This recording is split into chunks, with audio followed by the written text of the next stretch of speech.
Hello, everyone. Today, building on some of the ideas presented by Ben, I'll be talking about the genetic markers of brain connectivity, specifically focusing on brain network hubs.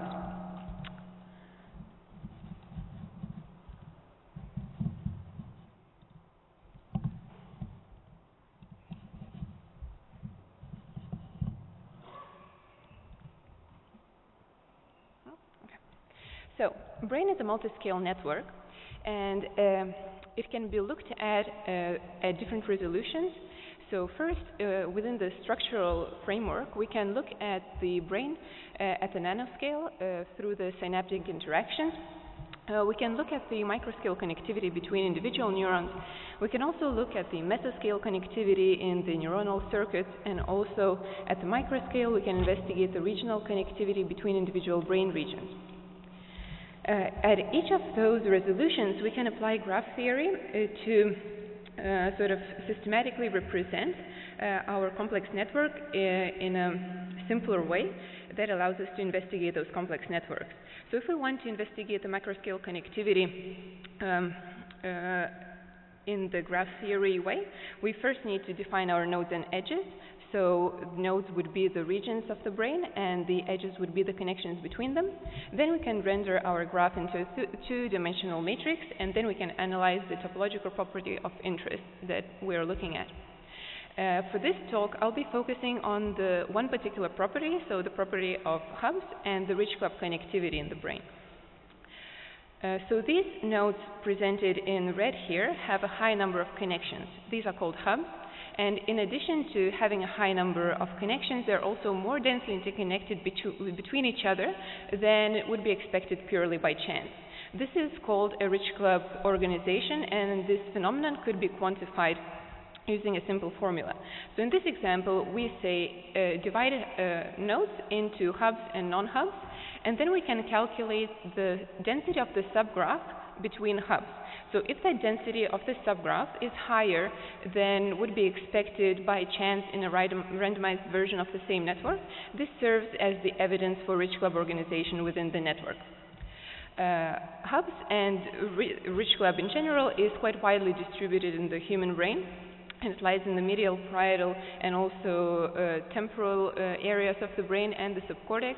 In addition to being functionally very important within the brain, it also is involved in a range of brain disorders, such as schizophrenia, autism, depression, Huntington's disease, among others. Rich club organization is also conserved across species and scales, starting from the neuronal connectivity of the C. elegans network to the mesoscale connectivity of the mouse brain, also macaque brain, and human. In all cases, we see the rich club organization. Links between hubs are also relatively longer compared to other links within the brain, which is presented here in blue. And in these plots, we see the normalized rich club coefficient that we talked about before, and the existence, the increase of the normalized rich club coefficient above 1 indicates the evidence for the rich club organization within the brain. The fact that this organization is conserved across species and scales, in addition to hubs being involved in a range of psychiatric disorders, points to some genetic component that might be involved. Potentially, there are some evolutionary pressures that would lead to the formation of the rich club organization. So with the emergence of brain-wide gene expression atlases, we can investigate the gene expression properties of brain topology. So here we can see that for every sample within the brain, we have a vector of gene expression measures across the whole genome. This data can be arranged into a region by gene matrix and then can be used to investigate the topological properties of brain connectivity. One way of looking at this data is to look at the gene co-expression. So in this case, we would correlate the regional gene expression vectors between gene pairs. We get a summary measure out of this gene by gene matrix and map that back to our connectivity. The next way to look at this data is the regional gene expression. In this case, we can take a regional expression vector for a single gene and correlate that with our particular measure of interest, for example, regional volume, node degree, or something else. And the third way to look at this data would be to look at the correlated gene expression. So in this case, we correlate the rows of this matrix. So for every region, we correlate the gene expression vectors of all available genes, and this measure would indicate the regional gene expression similarity. So this measure could be then mapped to pairwise measures of brain function or structure. The initial work that was trying to compare brain connectivity with gene expression in terms of hubs was the work that was censored by Ben, and it was done on the mouse using track tracing structural connectivity data and in situ hybridization gene expression data. So in order to investigate this question, we first do a simple sort of preparation. We separate our nodes into hubs and non-hubs, as here, and then we classify our connections into three separate types.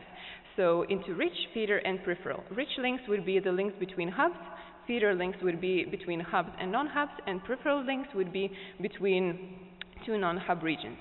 For every pair of regions, then we can extract our gene expression vector and compute the correlated gene expression measure, which would summarize the similarity of our regions in terms of their gene expression. Using this information, we can then calculate how this mean correlated gene expression varies for our different link types across all our degree thresholds for defining hubs. As we can see here, rich links, meaning that the hubs that connected hubs are more similar in terms of their gene expression, and that similarity increases with increasing threshold for defining hubs. Given that result, we then looked at the similar pattern in the C. elegans connectome at the neuronal level and found a very similar effect. Given this conservation across species and scales, we thought maybe similar mechanisms and similar explanation could be found in human. So next I'll present the results in the human. To comprehensively investigate the genetic properties of hub connectivity in the human brain, we decided to take a three-way approach by performing three separate analyses that would tackle the question in slightly different ways. So first one was to look at the heritability. So for that we used the diffusion-weighted imaging data from the Human Connectome project for monozygotic and dizygotic twin pairs together with their non-twin siblings. So for every connection within the brain, we performed the heritability analysis through structural equation modeling and extracted the genetic component. We also tested a lot of biometric models and selected the best fitting one for every edge.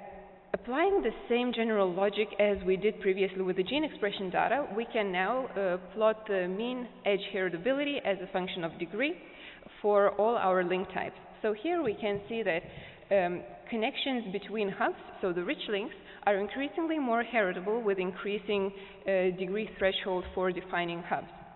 So basically connections between hubs are more highly heritable than other connections in the brain, reaching for around 0.6 at the highest degree thresholds compared to 0.2 for all our network together.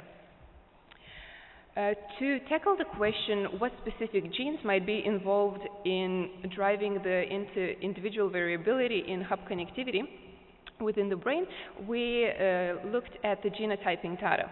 So using the general idea that some single nucleotide polymorphisms would be more common across cases compared to controls, we can basically quantify the genetic risk for a disorder in a particular population. And the general idea that this risk for a disorder would be continuously distributed with cases having more risk variance compared to controls. We can summarize this measure using a polygenic risk score, which sort of summarizes a cumulative genetic risk profile for a disorder based on the previous genome-wide association studies. So our second approach was to look at the relationship between the polygenic risk score variation and brain connectivity strength. So for every connection within the brain, we correlated the polygenic risk score for a disorder, for a range of disorders, and the connectivity weight. And we expected that this relationship would be different for different link types depending on their topological centrality. So basically we expected the relationships to be the strongest and most negative for rich links, followed by feeder and then peripheral, for disorders, and we also calculated the polygenic scores for IQ, which is a positive trait, so the expectation was the opposite. We expected the most positive and strongest relationships for rich links, then feeder, and then peripheral. Looking at the data, it confirms our expectations. Here is an example of two disorders. It's autism spectrum disorder and bipolar disorder, and we see that with increasing degree, the relationship between the polygenic risk score and connection weight is decreasing. Opposing this trend, polygenic scores for IQ show the opposite relationship. So rich links show negative relationship with genetic risk for disorders. However, genetic predisposition for having higher IQ is related to stronger connectivity between hubs, but not so much for other connections within the brain. For our third analysis, we used the brain-wide, genome-wide gene expression atlas from the Allen brain and tried to replicate the previous findings in mouse and C. elegans. So in this case, we calculated the correlated gene expression for every pair of brain regions, and using the same logic as previously, we plotted the mean correlated gene expression values as a function of degree for every link type. As we found in mouse and C. elegans, mean correlated gene expression was increasing as a function of degree, confirming that hub regions are more genetically similar between each other compared to other regions within the brain. So to put those findings into perspective, we see that across species and scales, correlated gene expression is increasing with increasing degree, meaning that hubs across species and scales have more similar gene expression properties. This similarity is quite interesting considering that the data used for this analysis was very different and scales were very different. For example, for C. elegans, we used the binary gene expression profiles from a manually curated data set. For mouse, it was in situ hybridization gene expression data, and for human, it's microarray. So together, these findings point, they sort of support the direct link between microscale properties of brain organization and large-scale topological organization, and also they support the idea that genetic influences on brain networks converge on functionally important and topologically central brain network hubs. At the end, I would just like to thank my supervisors, Ben and Alex, and also all the collaborators and colleagues that were involved in this project. Thank you.